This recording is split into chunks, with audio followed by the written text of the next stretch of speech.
Welcome to Coruzant Technologies, home of the Digital Executive Podcast. Welcome to the Digital Executive. Today's guest is Spandana Nakka. Spandana Nakka is the co-founder and CEO of Sleek, an AI startup that is set to reinvent the way people have been waiting in lines. After spending a decade working in product management and dabbling in angel investing, Spandana remains at the forefront of industry trends and has built several delightful products and scaled their growth. In her previous roles at Google, Spandana served as an early female product manager on Google Fiber and later Google Play, where these products touched the hearts of billions of users. She spent equal parts of her life in India, United Arab Emirates, and the United States, and these diverse cultural settings shaped her into a stronger woman.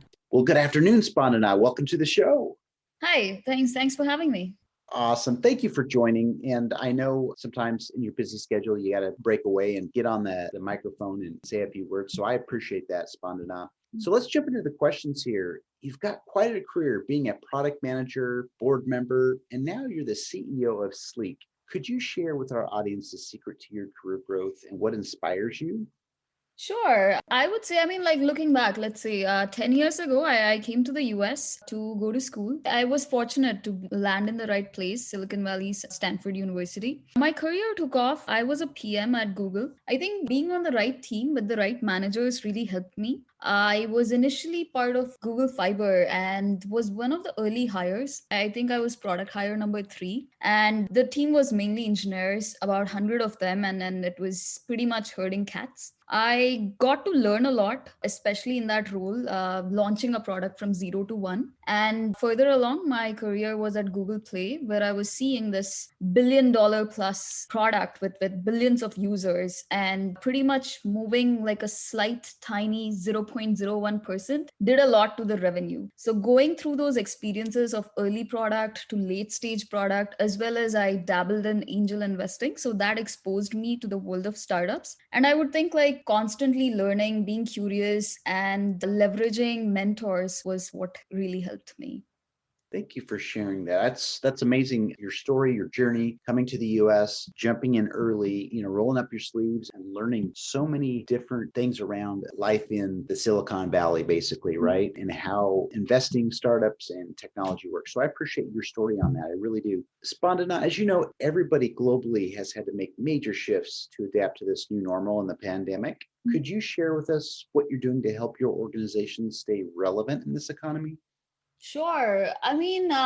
Responding to change and pivoting the right way is essential. Like you mentioned, my story, like I came to US 10 years ago. Before that, I grew up in the Middle East and I'm originally from India. These 3 geographies are very diverse from each other, politically, religiously, and whatnot. Being able to adapt to what's thrown at you is key in life as well as in business. And I think like for us, COVID did impact us majorly. We were to target live events. Like we are in the business of solving lines, waiting in lines. And our pricing is pretty much if there's a long line in front of you, there's 2 options. Pay a fee and skip ahead, or simply hold your spot and we'll text you. Our go-to market being live events like stadiums and festivals, that's hugely been impacted by COVID. And for a month or 2, we paused and we were like, okay, what's next for us? The whole world is in a lockdown. There is no live events. But what we saw was lines were now everywhere, from Costco's to like farmers markets and whatnot, and 6 times longer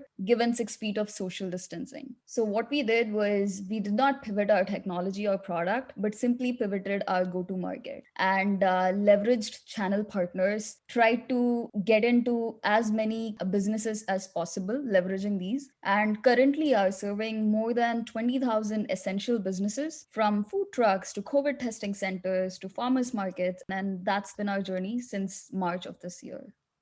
That's a lot that has happened in the last 7 months. I appreciate the fact that your technology can help us move through the challenges of the pandemic. So thank you again, Spandana. And Spandana, this is a question that I really enjoy and want to learn a little bit more about on the technology side, as our platform is focusing on emerging technologies. But are you leveraging any new emerging technology within your product or platform? And if something you can't share, if not, maybe just it's a cool app that you find useful and you can share with our audience.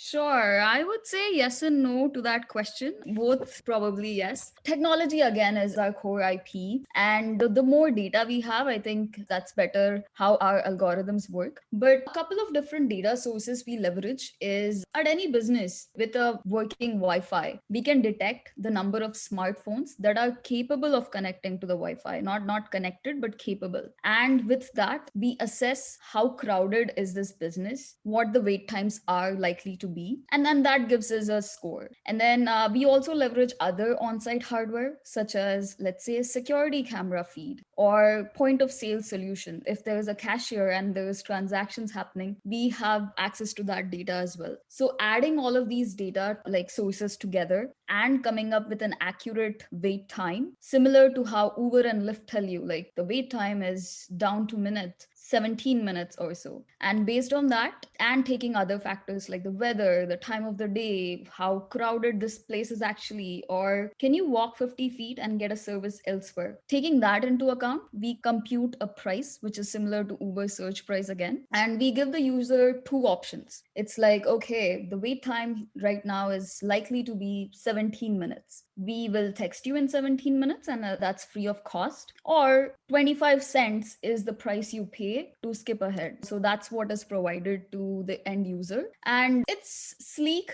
pun intended, but that is because there is no app needed to download. There is no sign up needed, nor are we asking you to like go install any new hardware. So it's pretty much you text a number, you're given an interface which says this or this. Pay with Apple Pay, double click, and you're good to go. Wow, that's awesome. The customer experience on that is almost seamless. And I think that's what's really cool about your technology and the platform that you use to help customers is very efficient, very smart. Thanks for sharing. Spandana, can you share something from your career experience that would be helpful for those looking to grow their career in leadership or entrepreneurship? Sure. I would say, like, in my experience so far, I think looking up to the right mentors and seeking guidance has been really helpful for me. As a person, I'm very curious. Like, if I come across something, my next instinct is to just simply Google it and learn about it as much as possible. And I think, like, that is an essential skill or something that helps you, like, stay up to date with the latest happening in news and technology. Talking to the right people, being around the right mentors who can actually guide you and tell you this is not how you go, but think about it in this way. I think that's really helpful. So I would say like curiosity, one, having the right mentors and group of friends is another. But more than that, it's simply like it's looking at a couple of different levers, like is this market big enough, is this the right idea, how much is it capable of growing, who is likely to pay for this. Like answering these key terms are probably what computes like a good business. How to get to that is more of curiosity and being in the right circles. Thank you for sharing your experience on that. And again, our globally audience is really going to appreciate your nuggets of wisdom. So thanks again, Spandana. And I just want to add, it was a pleasure having you on today, and I look forward to speaking with you real soon. All right, thanks, Brian. Bye for now.